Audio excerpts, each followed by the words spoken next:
Alors, ce cher ami Sergueï, qui est-il et qu'a-t-il fait? Qu'a-t-il vécu? Il est beau en grand, c'est mieux. Voilà. Il met en grand comme ça, vous me voyez juste à côté. C'est très bien. Allez, on y va.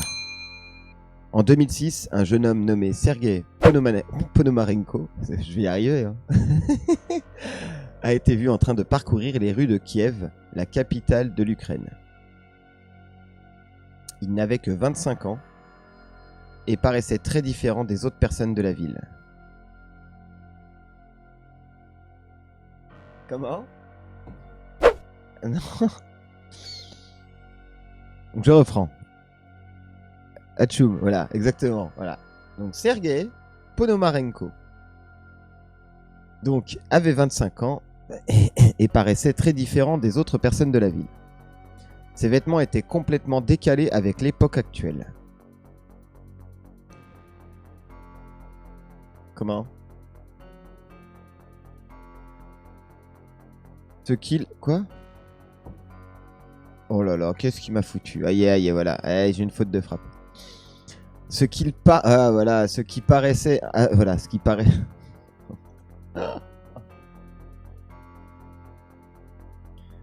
C'est bon. Tu bordes aussi avant la lecture. Mets tes lunettes. Non, mais c'est même pas mes lunettes en fait. C'est juste que j'ai fait une faute de frappe et ma phrase ne voulait rien dire. Bon, c'est pas grave. Ses vêtements étaient complètement décalés avec l'époque actuelle. Ses vêtements ressemblaient à des vêtements d'une époque lointaine. Les gens ont été interpellés non seulement par ses habits, mais surtout par l'appareil photo qu'il portait autour du cou. C'était un modèle très ancien qui avait beaucoup de valeur car le modèle était une pièce de collection et qui de plus est en parfait état de fonctionnement. Il le tenait serré contre lui comme s'il était un objet précieux à ses yeux. Ouais, je vais mettre mes lunettes, je crois, parce que ouais, je vais mettre mes lunettes. Merci, Angel. Mettre mes lunettes parce que là, c'est moche de vieillir, je vous le dis. Puis c'est pratique avec le casque de mettre des lunettes. Alors, oui, mes enfants, oui, c'est l'heure de la lecture. Attendez, je mets mes petites lunettes. Voilà. Et je remets mon casque. Non, parce que là, c'est... Ah, bah ça va mieux. Ah, ça va. Ah, bah ça va beaucoup mieux. Le dos droit. Oui, je me redresse tout de suite, oui. Bah maintenant, voilà. Là, je me redresse. Je me redresse, voilà. Je vais mettre mon texte en face de moi, déjà, ça plus simple. Voilà. Nous reprenons la lecture. Faut que je m'entraîne à lire, hein, c'est une catastrophe. Donc, les gens ont été interpellés non seulement par ses habits, mais surtout par l'appareil photo qu'il portait autour du cou. C'était un modèle très ancien qui avait beaucoup de valeur, car le modèle était une pièce de collection, et qui de plus était en parfait état de fonctionnement. C'est une dictée, oui. C'est la dictée de Bernard Pivot. Alors, prenez votre stylo. Écrivez. Attends, tu vas trop vite. Alors que les gens naviguaient tranquillement dans les rues, lui avait un air soucieux et regardait partout autour de lui, comme s'il était perdu. Peu de temps après, une patrouille de police se questionne en voyant cet étrange personnage. Ils ont pensé que c'était une blague vu sa tenue vestimentaire. Oh, merde. Ah, saleté de bestiole. Alors, merci les enfants de jouer avec les points. Alors, donc du coup, ils ont pensé que c'était une blague vu sa tenue vestimentaire. Alors, il s'est approché des policiers en leur demandant une adresse, sachant que cette adresse... J'arriverai pas à faire ma lecture avec les chauves-souris et les sorcières, c'est pas possible. Bande de chenapans. Donc, il s'est approché des policiers en leur demandant une adresse, sachant que cette adresse n'existe plus depuis de nombreuses années. Assez étrange. Alors les policiers en profitent pour lui demander ses papiers d'identité. Il s'exécute en les sortant de son portefeuille. Donc, ses papiers d'identité, nous les avons. Voici, voilà. Voilà sa pièce d'identité à ce cher Sergueï Blouchachulipov. Voilà. Romaneshko. C'est pas Romeshko. De Rimsky-Korsakov. Voilà. Donc du coup, il sort ses papiers et présente au policier. Crash par terre. Non, c'est propre, j'ai fait le ménage aujourd'hui. Donc, ce qui est étrange, c'est que sa pièce d'identité était expirée depuis plus de 50 ans. C'est assez incroyable quand même. Ok. Il est écrit comme quoi il s'agit... Pardon. Il est écrit comme quoi il s'appelle Sergueï Ponomarenko et qu'il est né en 1932. Donc, je sais pas si vous pouvez le voir sur sa pièce d'identité. On voit marqué 1932. Voilà. Donc, il est né en 1932. Si cette date de naissance est exacte, il aurait eu 74 ans au moment des faits. Car je vous rappelle que l'histoire se déroule en 2006. En 2006, les policiers donc ont demandé à ce jeune homme de 25 ans ses papiers.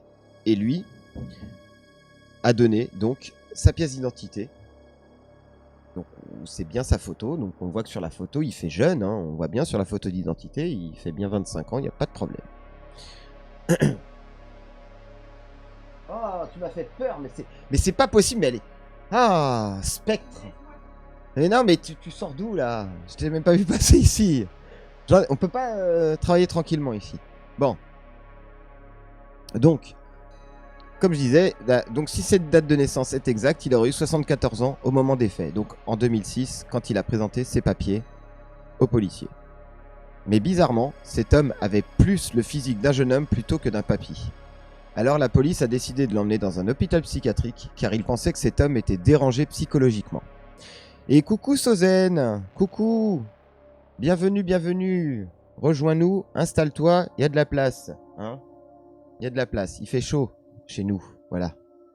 Tu arrives juste au début de l'histoire de Rimsky-Korsakov, non, de Sergueï Ponomarenko, voilà. Je suis en train du coup d'essayer de raconter, hein. C'est pas évident parce qu'on est dérangé par des trucs bizarres de partout ici, et puis des sorcières et des... Voilà, prends un stylo, dépêche-toi. Oui, prends un stylo parce que c'est une dictée, c'est la dictée de Bernard Pivot ce soir, Sozen.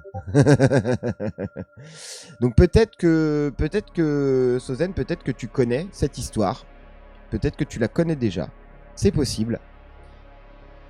Donc pour essayer de faire le rattrapage rapide, c'était un homme qui paraissait à un âge de 25 ans, mais habillé très très très vintage avec un vieil appareil photo autour de son cou. Et donc du coup, il cherchait une adresse, mais qui n'existait plus à l'heure actuelle. Il a demandé aux policiers et en fait les policiers ont dit que ça n'existait plus, et les policiers en demandant donc sa pièce d'identité ont constaté que du coup ce personnage était né donc sur le papier en 1932 alors qu'il en paraissait 25 ans, et donc sachant que les faits se sont déroulés en 2006, donc il aurait eu 74 ans à ce moment-là. Donc du coup, la police décide de l'emmener dans un hôpital psychiatrique car il pensait que cet homme était dérangé psychologiquement. Alors il est pris en charge par des professionnels de la santé mentale. Les médecins se sont interrogés sur son état car il maintenait qu'il était né en 1932. Le mec, il affirmait bien, je suis né en 1932 et voilà, basta. Il a précisé pendant cet interrogatoire qu'il ne savait pas comment il s'était retrouvé dans la ville de Kiev, comme ça. Un des médecins présents, qui était passionné de photos, s'est intéressé à son appareil photo et a reconnu ce modèle rapidement. Il s'agissait d'un Yashica Flex.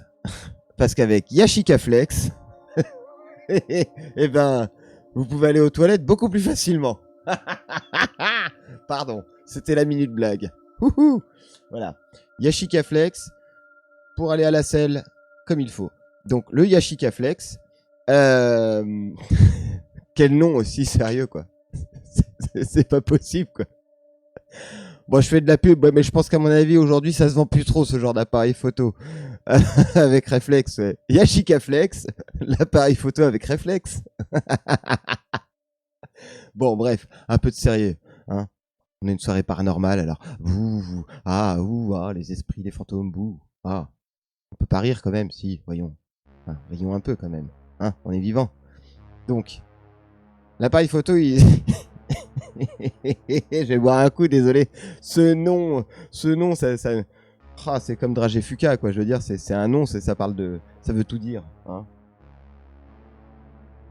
C'est un nom à chier. Alors, ou pas. Voilà. Voilà, j'ai bu une gorgée d'eau. D'eau pétillante et mousseuse et légèrement colorée. Ainsi qu'aromatisée. Alors, merci Amy. J'ai pas d'eau sous la main, là, j'en ai pas. Donc du coup, ce médecin reconnaît ce Yashica Flex. Un appareil photo japonais de très haute qualité pour l'époque. C'était un produit très rare, car très ancien, et il était étrange qu'un homme se balade dans la rue avec un appareil comme celui-ci de nos jours. En continuant à parler avec les médecins, il insiste bien sur le fait qu'il est né le 16 juin 1932 à Kiev. Donc Kiev, hein, en Ukraine. Voilà. Il précise aux médecins qu'il n'avait que 25 ans et qu'il avait quitté son domicile tôt ce matin pour aller prendre des photos en ville. Il raconte qu'en sortant de chez lui, il a aperçu un objet étrange dans le ciel en forme de cloche et qu'il a senti une force qui l'a désorienté et s'est retrouvé dans un endroit qu'il ne connaissait pas. Il s'est souvenu que les bases caractéristiques de la zone ressemblaient à sa ville natale, bien qu'elle soit très différente de ce qu'elle était auparavant. Il a expliqué que de nombreux magasins et véhicules ne lui étaient pas familiers, et c'est pour cette raison qu'il était totalement perdu dans sa tête par rapport au lieu. Donc voilà, donc concrètement, le mec, il dit que le mec, il est né à Kiev, hein, donc il connaît la ville, hein, il est né ici, mais il reconnaît vite fait des grandes bases et des grandes lignes, mais qui reconnaît pas les lieux parce que comme si tout avait changé, les véhicules, les bâtiments, les magasins, tout ça. Donc assez étrange comme histoire. Et sachant que voilà, il était sorti donc de son domicile pour prendre des photos en ville. Chose classique, voilà. Donc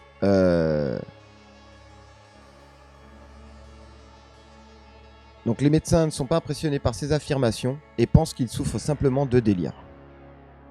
Pour le prouver, ils ont pris son appareil photo et ont développé la pellicule. Après le traitement des experts... Non, pardon. Ils cherchent Doc et la DeLorean, non. Eh ben, tu vois, tu dis une connerie, mais tu es peut-être pas loin de la vérité. Après le traitement, des experts ont confirmé que les images avaient été prises en 1958. Donc, les experts, ils ont fait des recherches par rapport aux photos et ils ont conclu que les photos qui étaient prises en 1958. Pour aller plus loin dans leur enquête, ils ont constaté que Sergueï portait exactement les mêmes vêtements sur les photos que quand les policiers l'ont emmené à l'hôpital. Parce qu'en fait, ce qu'il faut savoir, c'est que dans les photos qu'il avait dans son appareil, il y avait des photos de lui, donc de Sergueï. Il y avait des photos de lui, et que les vêtements qu'il portait sur les photos étaient exactement les mêmes vêtements qu'il portait le jour même en phase 2. 64 Go la mémoire. Il est con. N'importe quoi celui-là. Donc, de nombreuses photos... pardon, excusez-moi. Excusez-moi, j'ai sauté une lettre. Voilà. Voilà, donc voilà. Pour aller plus loin, ils ont constaté que Sergueï portait exactement les mêmes vêtements donc, sur les photos que quand les policiers l'ont amené à l'hôpital. De nombreuses photos montrent les rues de Kiev telles qu'elles étaient il y a 50 ans. Donc vraiment, le truc tout ramène à il y a 50 ans, quoi. Qu'est-ce qui se passe? Ah, les chauves-souris encore, mais c'est pas vrai, on est envahi ce soir, c'est incroyable. Axial. Axial, on dit bonsoir avant d'envoyer des chauves-souris, voyons. Qu'est-ce que c'est que ces enfants mal éduqués? Coucou Axial. Merci de rejoindre le live en m'envoyant des chauves-souris, c'est très gentil. Alors, donc du coup, ah oui, coucou Vilaine, coucou, bienvenue, rejoins-nous. Donc alors que les médecins ont continué à scanner les photos, ils ont remarqué quelque chose en arrière-plan d'une des images qui semblait... Alors que les médecins ont continué à scanner les photos, ils ont remarqué quelque chose en arrière-plan d'une image qui semblait flotter dans le ciel. Et voici ce qui a été pris avec l'appareil photo de ce monsieur et que les experts ont développé du coup. Donc on a l'impression de voir comme une espèce de cloche en l'air, un truc bizarre. Voilà. Un truc bizarre qui ressemble à une cloche. Donc ils se rendent compte que c'est ce fameux objet en forme de cloche que Sergueï leur avait parlé.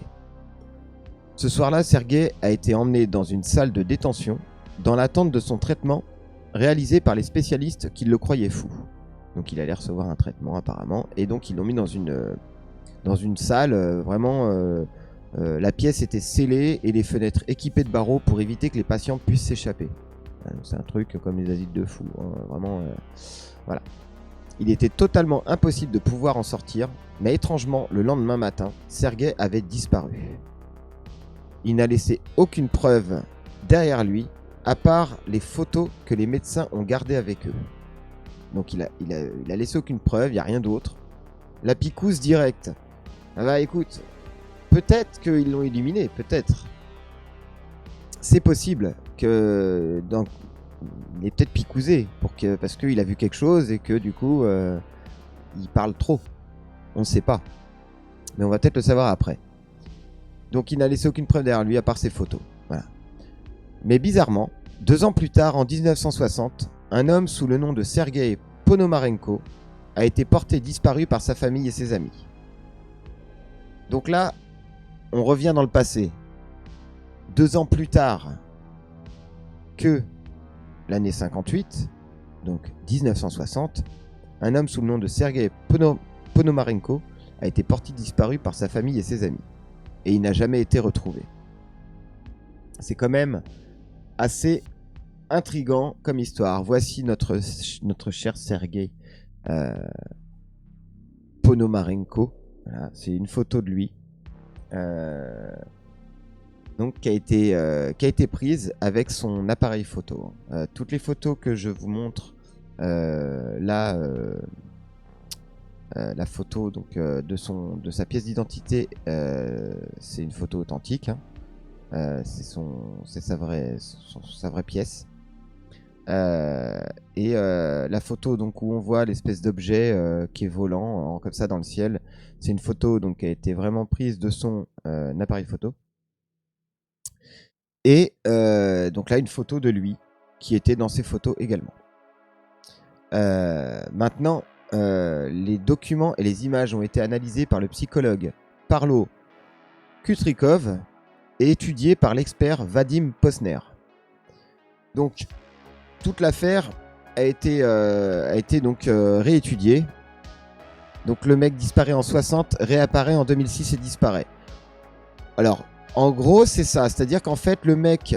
alors, le mec, faut voir qu'on joue sur deux périodes différentes. Le mec, dans sa tête, pour lui, on est en 1958.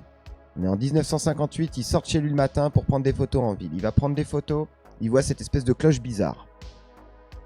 Et en fait, il se retrouve dans Kiev, mais en 2006. Et du coup,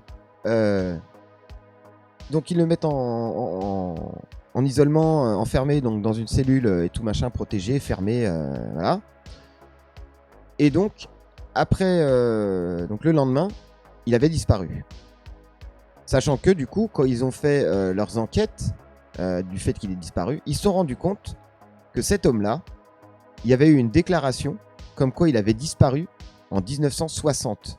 Donc bizarre. C'est-à-dire qu'en fait, il aurait disparu en 1960. Il a été voilà, porté disparu par sa famille et ses amis en 60. Donc c'est-à-dire que le mec, il aurait fait quoi? Il aurait fait... On est en 58, hop, il part en 2006. 2006, il revient en 58, et 2 ans plus tard, il disparaît encore. De sa vraie époque, en tout cas. 2 ans plus tard, il redisparaît, parce qu'il a disparu en 58, fatalement, puisqu'il est allé en 2006. Donc il est revenu en 58, sûrement, je pense, pour être porté disparu en 1960. Donc voilà, ça c'est les dossiers qui ont été montés. Donc après, il y a eu... Donc, pour le... Et là, il est derrière toi. Ah bah voilà. Bah voilà. Bah bienvenue. Bienvenue Sergueï. Voilà, c'est l'invité spécial de la soirée. Sergueï est parmi nous. Non. Non, du coup, donc il y a eu toute une enquête qui a été faite et du coup, des dossiers de tout ça ont été ressortis. Et c'est ce que je vais vous lire à présent. Donc les documents et les images ont été analysés par le psychologue Parlo Kutrikov et étudiés par l'expert Vadim Posner. Les résultats de l'enquête montrent qu'il a voyagé un demi-siècle dans le temps.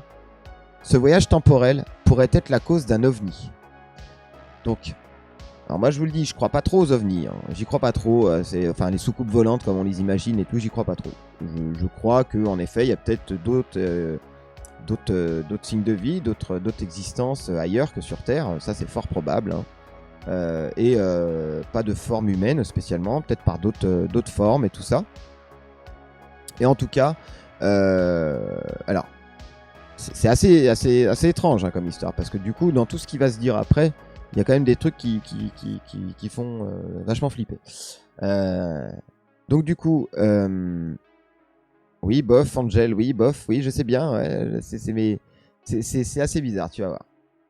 Donc il existe des preuves qui montrent qu'il a voyagé dans le temps. L'homme a montré un document de l'époque de l'ancienne Union soviétique. Donc le document... comme on a pu le voir, hein, le document, comme on a pu le voir, qui est ici. Voilà, ça date donc de l'ancienne Union soviétique. Donc c'est-à-dire que ce qui est assez étrange, c'est que le mec en 2006, il présente ça comme papier. Alors à moins que le mec soit très très conservateur et voulait faire une grosse blague, mais concrètement... C'est assez étrange quand on voit qu'ils ont fait des recherches sur ce nom et qu'ils ont vu pub pour Call of Duty. Ils ont fait des recherches et du coup ils ont vu que bah en effet il y a eu une déclaration de disparition en 1960. Donc ça c'est vachement intriguant quand même cette histoire de disparition. C'est assez étrange quand même. Donc du coup ah, sur ton live, ça t'a coupé. Ah oui, bah oui, parce que t'es pas abonné, donc c'est une pub de 30 secondes ouais, pour Call of Duty. D'accord. Bon, en fait, voilà, donc comme je disais... ah oui, parce qu'on est à 1 heure de live. Voilà, c'est pour ça. Il y a une pub de 30 secondes toutes les heures. Donc après, il n'y en aura plus jusque dans 1 heure. Voilà. Donc comme je disais, voilà. Les documents donc, ont été quand même analysés, tout ça. Et ils disent que voilà, il existe des preuves qui montrent qu'il a voyagé dans le temps. Donc avec ce document de l'époque de l'ancienne Union soviétique. Et donc voici un extrait de l'interrogatoire que Sergueï a eu par les médecins. Donc c'était le 26 avril 2006. Donc le médecin qui demande: pouvez-vous me dire quelque chose sur vous? Mon nom est Sergueï Panamarenko. Je suis né dans la ville de Kiev en juin 1932. Je peux vous l'assurer, il y a plus de 30 ans. Mais j'avais 25 ans. Il y a plus de 30 ans, j'avais 25 ans. Donc le mec affirme qu'il a 25 ans, machin, voilà. Mais vous vous souvenez des faits tels qu'ils se sont déroulés à cette époque? Il faisait jour et je voulais faire une promenade à travers la ville. J'ai pris mon appareil photo. Mais quand je quittais ma maison, j'ai vu un objet étrange dans le ciel qui avait une cloche. C'était très rare. Il volait de manière très étrange. Il est difficile d'expliquer ce que je voyais. J'ai pris des photos avec mon appareil pour mieux analyser. Alors peut-être que je trouverai une réponse. Le docteur Kutrikov lui demanda de lui montrer l'image. Mais il y avait un problème. Il aurait fallu développer cette photo d'une manière ancienne. cela de façon très différente de la technique du 21e siècle. Car ce qu'il faut se rendre compte, c'est que voilà, les pellicules que lui avait dans son appareil photo n'étaient pas du tout les mêmes que nous on avait encore en pellicule en 2006, quoi. Parce qu'il y a encore des pellicules en 2006. Mais du coup, c'est pas du tout les mêmes formats. Donc ils ont cherché un expert en photographie. Et donc Vadim Posner a été surpris par les images de l'appareil photographique. Un rouleau qui a été supprimé dans les années 70. Donc voilà, ce type de rouleau s'est arrêté en 70. Donc comme quoi, déjà en 2006, ça faisait un bout de temps que ça n'existait plus, ces genres de rouleaux, donc ils se sont démerdés. Comment le rouleau Comment le rouleau aurait-il pu être conservé plus d'un demi-siècle? C'est ça aussi qu'il faut voir. On parle d'une pellicule photo. Une pellicule photo qui est dans un appareil photo, si elle reste 50 ans dans un appareil photo, fatalement elle va s'abîmer. Avec le temps, 50 ans c'est très long. À moins de le conserver vraiment dans une pièce adéquate pour la conservation de ce genre de choses, la pellicule, elle se fatigue, elle s'use. Donc c'est vrai que pour le coup, on peut se poser des questions sur la crédibilité de la chose, dans le sens où voilà, une pellicule qui est terminée, qui est enfermée dans un coin, machin, ok, mais là elle était dans l'appareil photo, elle était vraiment ouverte, développée dans l'appareil photo, donc c'est eux qui l'ont retiré pour analyser. Donc c'est ça qui est assez intriguant. Donc du coup, voilà, Vadim a réussi à développer l'image de l'appareil photo. Il a trouvé des photos de Kiev, mais datant des années 50. Donc dans l'appareil photo, le mec avait bel et bien des photos de la ville de Kiev, mais datant des années 50. Donc ce qui veut dire qu'il a pris des photos avec cet appareil dans les années 50.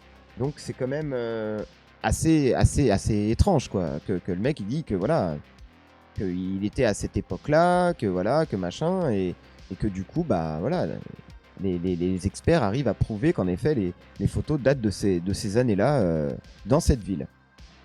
Donc sur ces photos, dans sa pellicule, il y avait une photo d'une femme de 25 ans.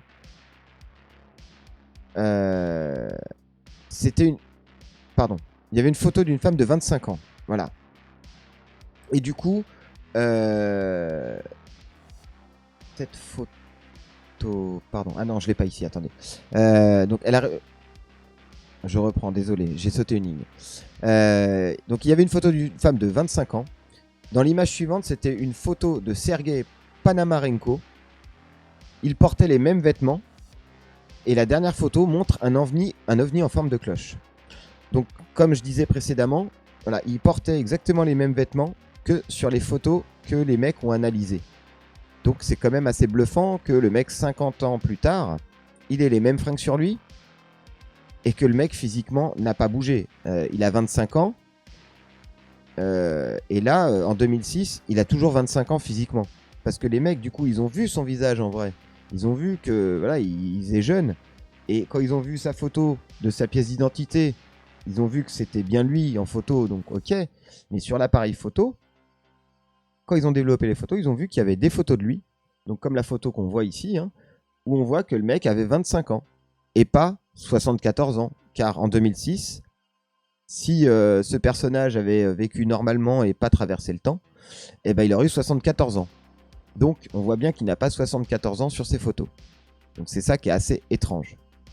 Et que le mec n'avait pas 74 ans non plus face aux policiers et aux médecins. Donc il a décrit comme des photos d'un spectacle. Voici les photos révélées. Elles proviennent de son appareil photo. Donc comme je vous ai dit, voilà. Donc là il dit: je suis particulièrement intéressé par cette photo. Regardez-les s'il vous plaît. Donc là il parle de cette photo-là. Ah, cette fameuse photo de choses en forme de cloche. Il est maintenant convaincu que je dis la vérité. Jusqu'à présent, je ne comprenais pas ce que représentait cet objet. Je ne pouvais pas penser à quelque chose comme ça au moment où j'ai pris la photo. Donc, Sergei Panamarenko disait la vérité. C'est-à-dire que voilà, il a vraiment dit qu'il avait vu une cloche dans le ciel, un truc qui faisait une cloche dans le ciel et tout, et que d'un coup, il s'est retrouvé à Kiev en 2006. Donc il a rien compris de ce qui s'est passé, il a pas compris du tout. Et du coup, c'est avec ces photos qu'il a pu voir que il n'était pas fou en fait, que voilà, pour lui, il n'était pas fou quoi. Voilà. Donc ceci est son dernier souvenir avant de se rendre 50 ans plus tard dans le futur. Voilà, puisque apparemment cette photo-là donc avait été prise à l'époque, et a été projetée 50 ans dans le futur. Il a donc parlé au docteur Kutrikov. Sergei alla dans sa chambre. Dans cette pièce, la caméra de sécurité a enregistré ce moment. Parce qu'on est en 2006, il y a des caméras de sécurité.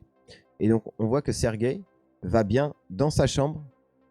Et la caméra de sécurité a enregistré vraiment à ce moment où il va dans sa chambre. Donc, on voit bien qu'il rentre dans sa chambre. Il est enfermé. Clac. Donc, Sergei ne sortait jamais. Après ce moment-là, Panamarenko disparu brutalement. Donc voilà, donc là il a vraiment disparu du jour au lendemain, comme par magie. Il n'y avait pas moyen de sortir, tout était enregistré et sous surveillance. Les fenêtres de la pièce étaient fermées, il était impossible d'échapper à ce lieu comme ça. Même les policiers sont partis à la recherche de Sergei. Il a été par la suite confirmé qu'il a vécu à l'époque de l'Union soviétique. Cet homme était en vie à cette période-là. Il a été ensuite porté disparu. Donc comme quoi, avec les recherches qu'ils ont fait, ils ont vraiment constaté qu'il y avait vraiment cette disparition, qu'il avait vraiment donc disparu bizarrement, étrangement comme ça, du jour au lendemain. Donc c'était vachement étrange quand même, parce que, enfin, je parle pour les policiers et les médecins qui étaient là. Ils ont dû se poser des sacrées questions en se disant, mais le mec il est là et puis d'un coup il disparaît, il dit qu'il vient du passé, machin, avec ses photos et tout machin. Enfin, il y a de quoi se poser vraiment des questions. Donc quand ils ont fait les recherches, en effet, ils ont bien eu des preuves que voilà, il était bien à cette époque-là, qu'il était né là, machin, nanan. Ils ont eu donc toutes ces preuves. Et donc le plus ouf dans cette histoire, c'est ce qui va suivre. Sa petite amie, Valentina Kulik, elle vit actuellement en Ukraine. On lui a demandé ce qu'elle pensait des images. Valentina n'avait plus de photos datant de cette période. Lorsqu'elle était la petite amie de Panamarenko. C'est pas possible ce nom. Bon bref, de Sergei. Voilà. Donc voilà, Sergei avait une petite amie, Valentina, qui est sur cette photo avec lui, et exactement à la même époque. Et donc du coup, étant encore vivante, ils sont allés la voir pour lui montrer ses photos. Donc la police a raconté à Valentina l'histoire incroyable de Sergei. Et là, elle s'est mise à pleurer. Elle ne le revit jamais. Le cas de Sergei montre un ovni. Celui-ci l'aurait-il fait voyager dans le temps? Il est allé vers le futur. Cette histoire vraie ouvre la possibilité que d'autres intelligences aient la capacité de voyager dans le temps. Voilà. Assez troublant. Cette histoire est assez troublante quand même, je trouve. Fin de l'histoire, ils vécurent heureux. Non, pas du tout. Donc voilà, donc c'était l'histoire donc de notre cher Sergei qui a voyagé donc bizarrement de ces années 58 du coup. Zerofix, bienvenue, merci pour ton follow Zerofix, Zedrofix. Bienvenue, merci à toi. Donc du coup voilà, cette étrange histoire, moi ça m'a interpellé parce que même si je crois pas, ah c'est le boss, yes, ok, salut, bienvenue à toi, bienvenue, merci de rejoindre le live. Donc du coup, cette histoire, comme j'ai dit, je ne crois pas forcément aux ovnis et tout ça. C'est pas du tout ma came, c'est pas ma tasse de thé, toutes ces histoires. Mais cette histoire, elle m'a quand même vachement interpellé parce que y a pas mal de documents à l'appui, de photos.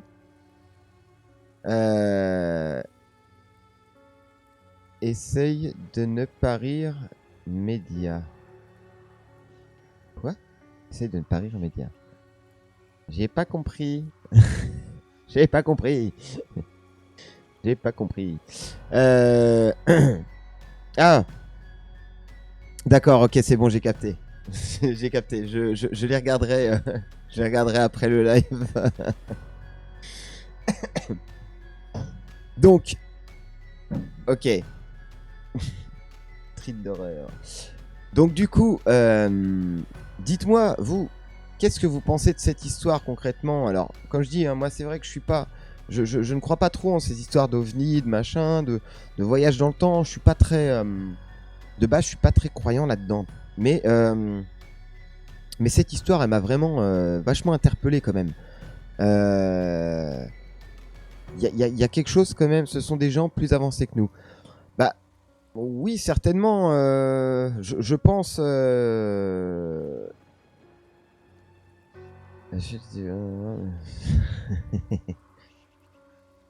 T'es partagé, Angel, oui.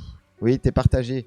Ben, c'est ça, c'est assez bizarre. Après, bon, ça peut être un gros fake de la part de plein de personnes. Hein, comme on en a déjà vu aux États-Unis avec les soucoupes volantes qui viennent dans les champs et qu'en fait les paysans ils se sont fait chier toute la nuit à foutre 10 000 chèvres tourner en rond pour tondre. Encore des. Oh là là. Encore des satanés. C'est pas vrai. Foutez-moi le camp. Satané chauve-souris. Donc du coup, là, c'est vrai que ils ont quand même pas mal de trucs. Et voilà, c'est parti, c'est le bordel. Les sorcières qui passent. Tiens, la sorcière, elle est passée du moins. Elle est passée derrière mon diaporama. Et encore des trucs. Ça suffit les enfants. Ça suffit les enfants. Cessez vos bêtises. Ça suffit maintenant, hein. Arrêtez.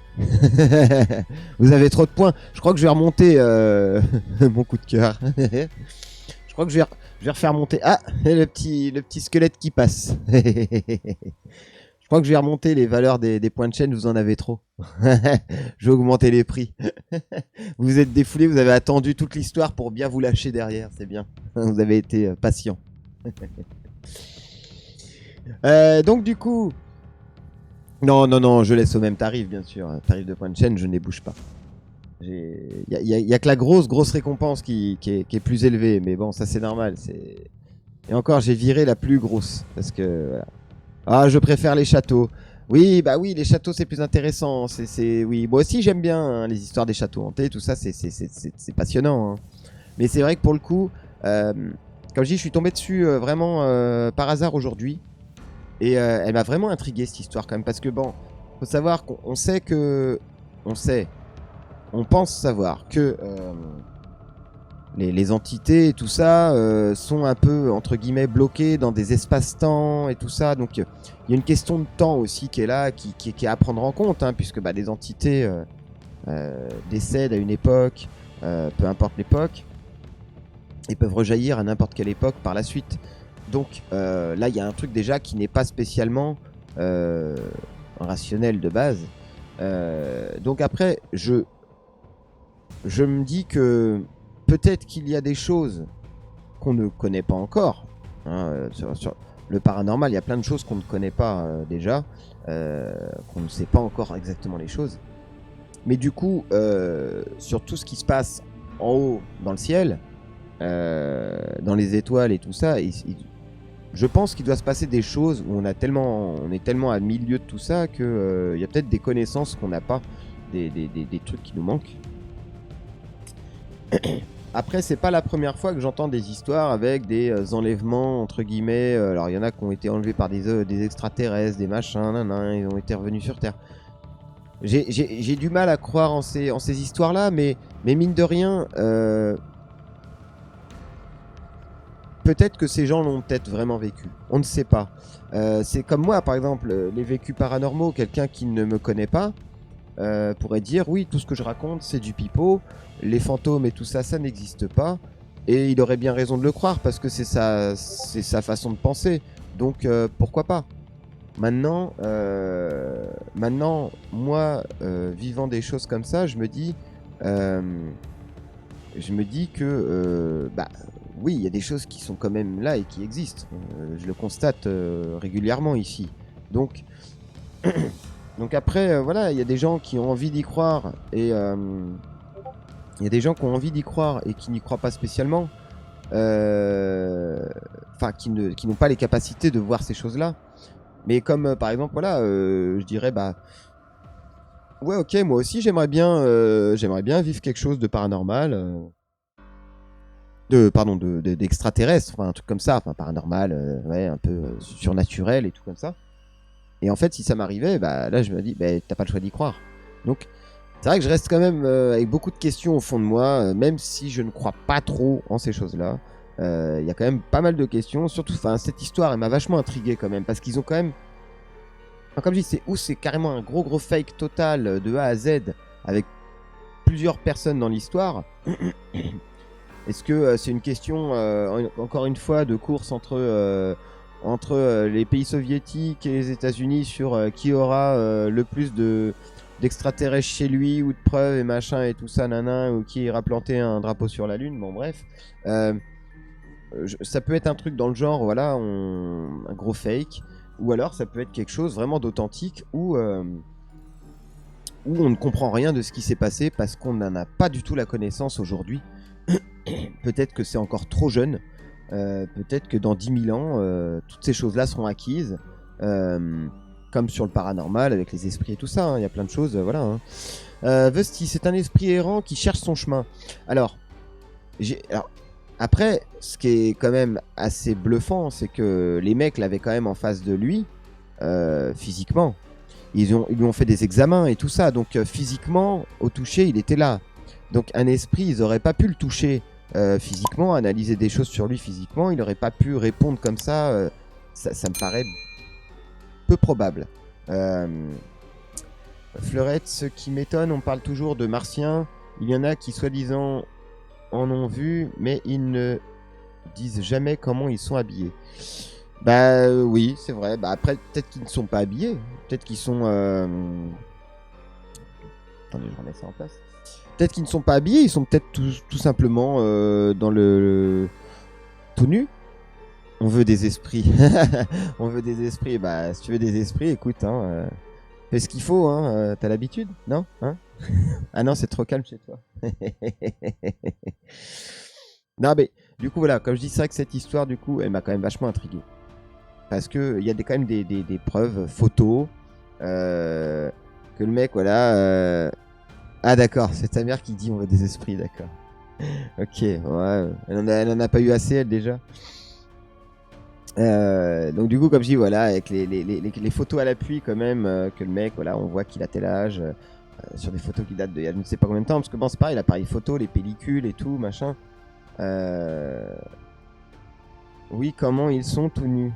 Ah bah, ça, je sais pas comment ils sont tout nus, oui. Mais après, peut-être que, ouais, je sais pas. Moi, ce que j'ai du mal à croire, c'est cette histoire de soucoupe volante.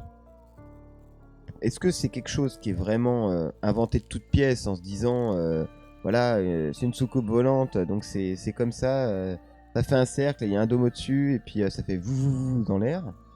Et pourquoi ils n'auraient pas un autre type de truc de déplacement, hein, parce que concrètement, une soucoupe volante pour se déplacer, c'est quand même très fort. Hein. On voit pas de réacteur spécialement, tout ça. Hein, donc, il y a plein de choses qui sont. Moi, voilà, quand on me parle de soucoupe, ça me fait tout le temps un peu sourire. Ils ont découvert la soupe aux choux trop tard, les soviets. C'est ça. Quel corps ils ont, Fleurette? Bah oui, c'est vrai. Bah c'est flippant. Ouais, c'est assez étrange. Il y a des pilotes de ligne qui ont vu ce genre d'engin. Alors oui, il y a des pilotes de ligne qui ont dit qu'ils avaient vu des choses bizarres. Alors c'est vrai que les pilotes de ligne, hein, ils sont habitués à être dans les airs et tout. Maintenant, on sait qu'il y a des trucs secrets militaires et tout ça. Il y a peut-être des trucs militaires qui sont pas dévoilés, qui ne sont pas comme des avions, comme les avions fantômes là ou je sais pas quoi là, qu'ils ont des trucs avec des formes un peu étranges. Donc tout est probable. Moi, je laisse le doute à tout ça dans le sens où je me dis voilà pourquoi pas.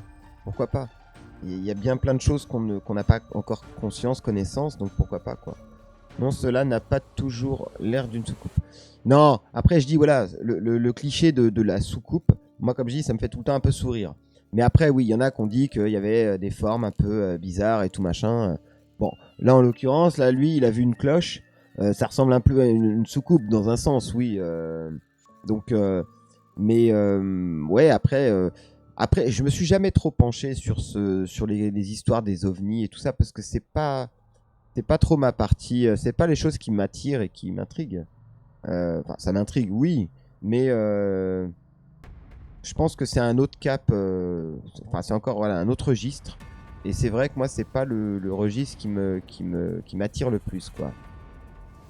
Après 3 verres, oui, la soucoupe. Après 3 verres. Ah tiens, moi je vais prendre un, moi. Voilà. Non, après voilà. Vraiment, les histoires de soucoupes volantes. C'est vrai que moi j'ai tout le temps ce doute d'ovni, tout ça. Mais je sais pas. C'est souvent cette forme-là qui a déjà été vue. Oui.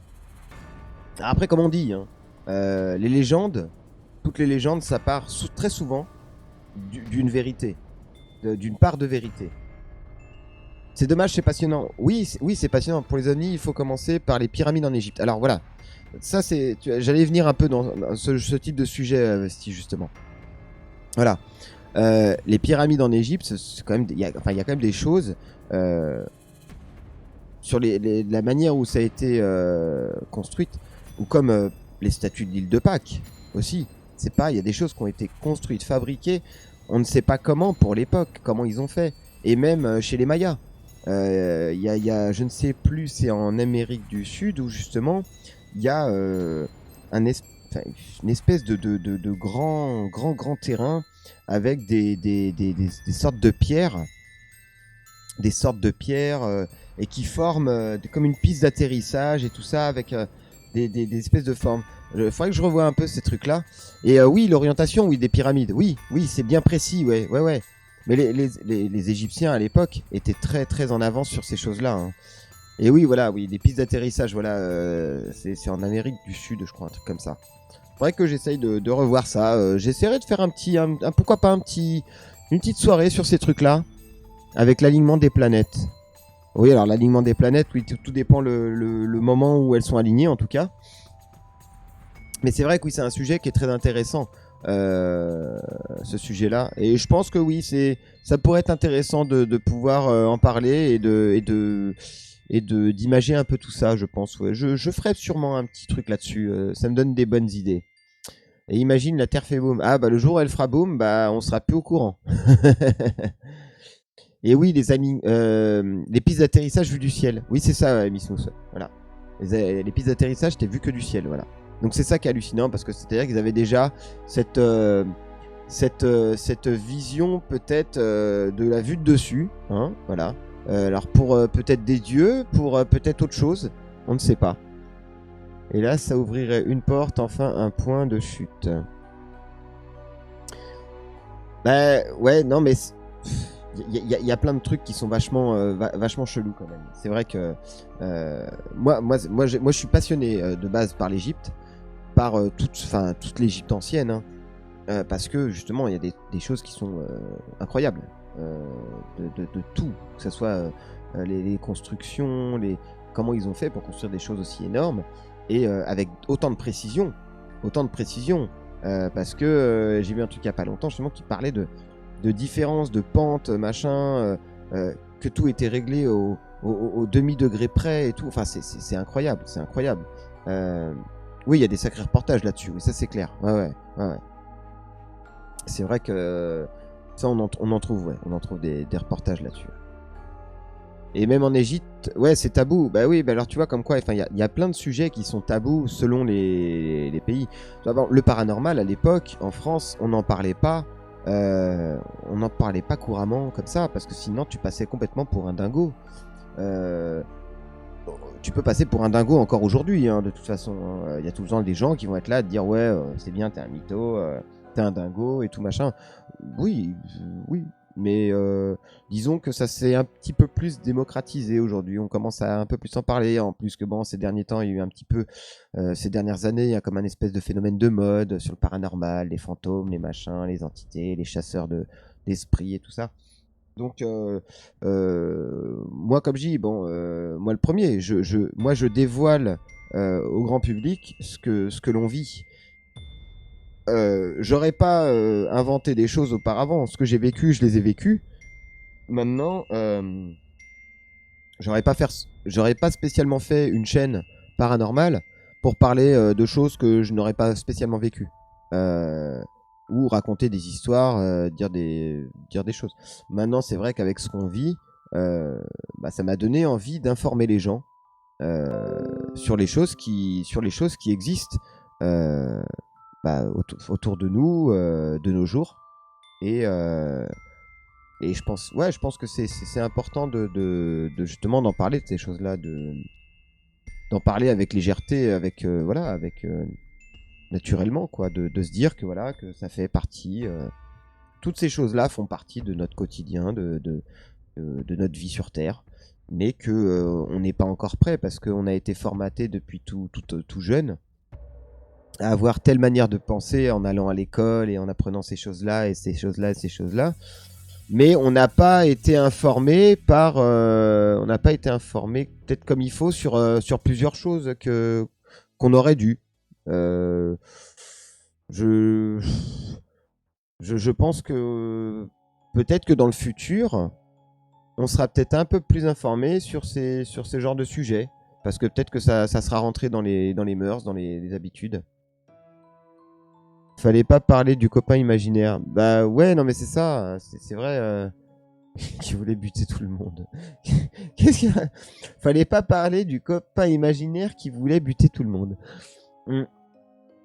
Oui, d'accord, oui. Je ne sais pas de quoi tu parles, Vesti. Le copain imaginaire. Oui, d'accord. Non, mais c'est vrai que du coup, peut-être que d'ici, je sais pas, 100 ans, d'ici 200 ans, 300 ans, on apprendra des choses à l'école que en fait, on n'aurait jamais appris avant. Parce qu'on a peut-être évolué et que peut-être qu'on s'intéressera peut-être un peu plus à des choses un peu plus fondamentales que l'économie et le pognon et tout ça en fait. Parce que concrètement, à l'école, on nous apprend à parler, à compter et tout ça, d'accord. Tout ça, c'est bien. L'histoire, ouais, l'histoire, ok. La géographie et tout ça, mais le pognon, oui aussi, hein, la gestion de tout ça. Eh bien, salut Vesti, merci d'être passé, merci d'avoir échangé sur ces sujets. Et puis, bah, à très bientôt, on se tient au jus, hein. Passe une bonne soirée, ciao ciao. Et donc, comme je dis, voilà, c'est vrai que bon, bah, peut-être que plus tard, on aura peut-être une éducation différente à l'école. Peut-être qu'on parlera un peu plus de ces genres de choses. Yeah. On parle un peu plus peut-être de ces genres de choses, peut-être, on sait pas. Hein, quand la science aura mis un peu plus son nez là-dedans, peut-être que bah, après, plus tard, dans les cours de sciences et tout ça, bah, on apprendra des choses sur l'énergie magnétique qui est produite par certaines choses autour de nous, que ce soit des entités, des forces extraterrestres. Comme je dis, hein, faut pas oublier une chose, hein, il y a quand même des choses qui se passent avec l'espace. Ce qui est dans l'espace. Hein, faut pas oublier que la Lune, la Lune agit sur la Terre, sur les marées. Je vais me pencher un peu sur ce sujet parce que j'en parlais aujourd'hui justement et ça me fracasse un peu le crâne. À savoir comment les marées, comment est-ce que c'est fait? Est-ce que c'est vraiment la Lune qui agit directement? Mais alors par quelle manière? Est-ce que l'eau est aspirée? Est-ce que l'eau est évaporée? Ou est-ce que l'eau part dans un siphon au fin fond de la Terre par les eaux? Est-ce que ça remonte de l'autre côté et machin? Est-ce que le niveau d'eau reste tout le temps le même? Est-ce que la quantité d'eau reste tout le temps la même? Bref, on nous dit que voilà, les marées sont faites par la Lune. Donc, et ça agit aussi sur le caractère de certaines personnes, la Lune. Hein. Alors pas les loups-garous, hein. Je n'y crois pas. Il y en a qui y croient, mais bon, voilà, chacun ses convictions et ses croyances. Mais en tout cas, voilà, ça agit sur le caractère de l'être humain, comme un peu les signes du zodiaque. On retrouve souvent des grandes lignes dans les signes du zodiaque, selon la période à laquelle on est né, le signe astrologique qu'on a et tout. Il y a quand même des choses qui sont assez étranges partout autour de nous. Et, par exemple, voilà, on va dire notre horoscope comme ça avec légèreté. Voilà, notre horoscope, c'est notre horoscope parce qu'on est de tel signe et machin et tout. Alors parfois il y a des choses qui sont vraies, parfois fausses.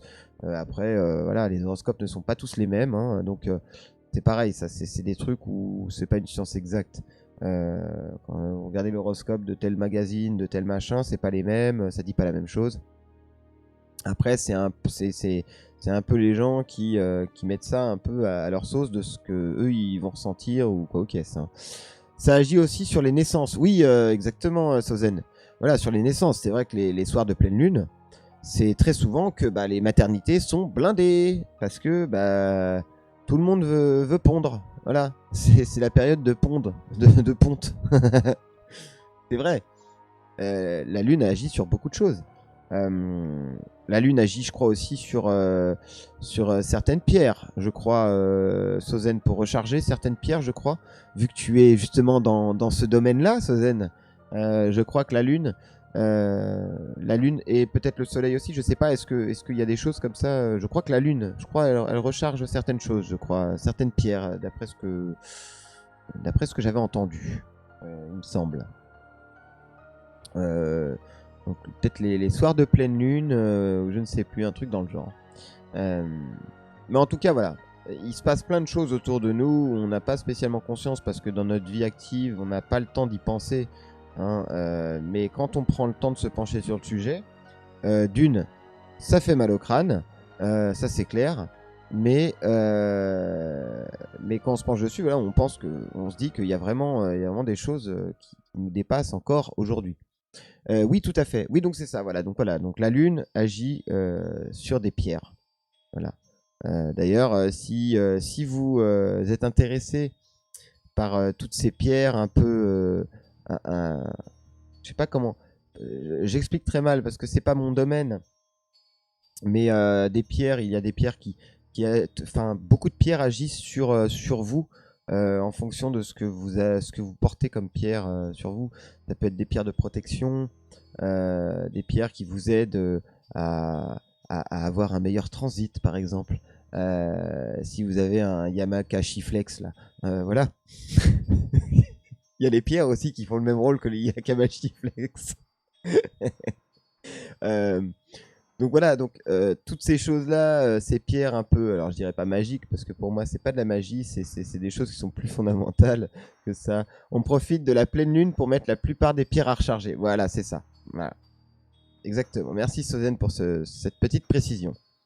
Et d'ailleurs, voilà, pour ceux que ça intéresse, Sozen Magnétisme a sa page Instagram ainsi que sa page Facebook. Justement, où maintenant tu regardes là-bas. Maintenant tu regardes là-bas, c'est un rat. De quoi? Qu'est-ce qu'il dit? En parlant des pierres, du coup, comme je disais, pardon, excusez-moi, Sozen Magnétisme, du coup, justement, c'est les vibrations des pierres qui sont utilisées. Voilà, les vibrations des pierres. Donc là, on rentre dans un domaine où je ne maîtrise pas, mais par contre, Sozen Magnétisme, elle maîtrise beaucoup mieux le sujet que moi. Et c'est pour ça, n'hésitez pas à aller la suivre sur Instagram et sur Facebook. Voilà, elle a une page dédiée à son activité justement, qui est de faire du magnétisme, mais aussi, je ne trouve plus le mot. Voilà. Donc, Sozen, si tu peux me l'écrire dans le chat, quel est le terme exact du truc avec les pierres. Voilà, hein, le truc avec les pierres, voilà. Maintenant,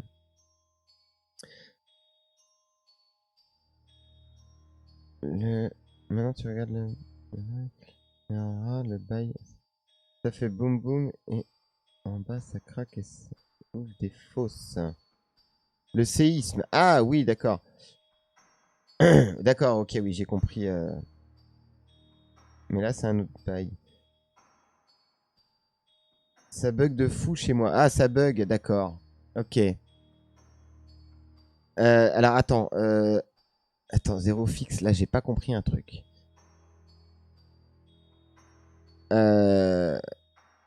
Tu regardes la baille.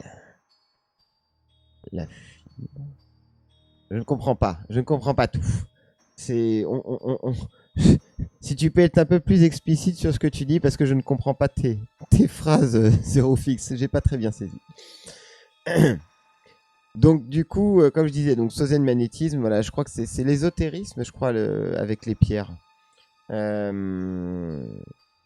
Et du coup, ouais, j'ai du mal à suivre. Moi aussi, sur Discord, genre média. Oui, d'accord, zéro fixe. Ok, mais j'irai voir les médias de Discord. J'irai voir les médias de Discord après, parce que du coup, après, je me déconcentre et je sais plus de quoi je parle. Ouais, je vois juste ce que tu as publié tout à l'heure. Des petites vidéos, mais bon. Je verrai ça après. Je verrai ça après. Ok. Zéro fixe. Ah, zéro fixe. Oh là là. La lithothérapie. Ah, c'est la lithothérapie. Merci Pandora Pala. Et bonsoir d'ailleurs Pandora Pala. Que je ne t'ai pas vu arriver. Attendez, je vais faire rentrer le chat. Attendez. Je vais juste faire une petite pause. Une petite pause pub là.